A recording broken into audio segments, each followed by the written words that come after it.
guys and welcome. Today we're going to make a chunky chain with an S-clasp. This is an excellent way to get to grips with soldering, as well as a chance to explore a variety of chain styles. So, before turning the wire into jump rings, we're going to have to go through a process known as annealing to make the metal soft enough to form. But hey, what the hell is annealing? Annealing is basically a type of heat treatment for metal to increase its malleability and its ductility. Metals are made up of lots of microscopic crystal grains, all tightly packed together. When metal is in a hard state, that means that the crystal grains are small and tightly packed together. When we heat that metal to red hot, the crystal grains grow and become less densely packed together, and the work is then annealed and much more malleable and ductile.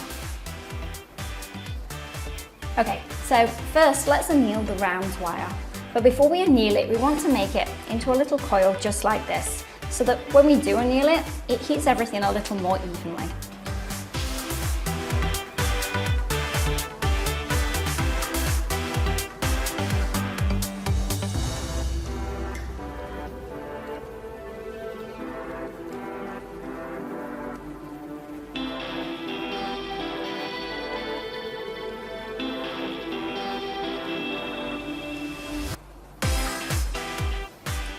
And there we go, all ready to anneal. Okay, so now we're all ready to anneal. I'm going to use a neutral flame to heat the metal until it becomes a dull red colour before quenching in water. But what's a neutral flame, I hear you say? Let's have a look. There are three basic flame types. First of all, there's an oxidizing flame. This flame is quite loud and very focused. There's more oxygen than fuel in the flame and it's super hot. It's really useful for working with platinum, but not much use for today. Then there's the reducing flame. This flame has more gas than oxygen, and as far as jewellery is concerned, it's about as much use as a chocolate fireguard. And then there's the one that's most important to us today, the neutral flame.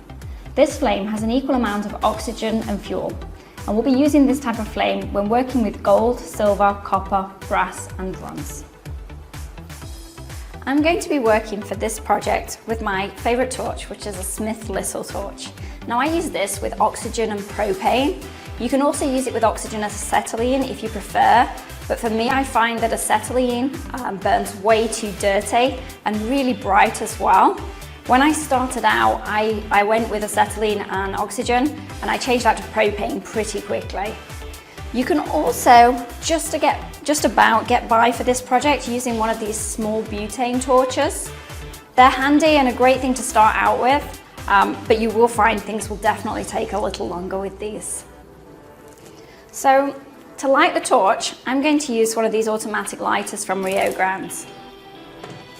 I'm going to grab my torch and I'm going to turn the gas valve, which is the red one here, about 1/10 of a turn before I touch it to this little silver pot here, and it should light. When you're using this, make sure that your torch tip is resting right on the silver pot here and aiming towards the center. If you're kind of aiming out here or you're super close like this, it's not going to light. Okay, so 1/10 of a turn, touch it, and voila, magic happens. We can't simply open up the gas to get the flame size that we want, as you can see, the flame starts disconnecting around here. So what we have to do is just open it a little by little. So first of all, we add the gas. Now I'm going to add a little bit of oxygen. If I want a bigger flame than this, I can now add a little more gas and a little more oxygen. And as soon as I've got that nice neutral flame, I'm good to go. We have our wire placed on a solder-right pad for annealing. It's one of my favourite soldering surfaces, but you can also use a charcoal block, a honeycomb block, or a fire brick. What we're looking for though is a surface that isn't too dense. Something like this is really heavy and dense, and what that means is it will just suck away the heat when we're trying to anneal anything. So I use things like this as bases to put under my charcoal, but I would never solder or anneal directly on a surface like this. So what we're going to do, we're going to light our torch and we're going to use it to trace around the metal. And it's really important to actually follow the metal. If we're deviating and kind of focusing the flame just to one side or the other, what's going to happen is it's not going to get hot enough fast enough. So we really need to remember where the hottest part of our flame is here.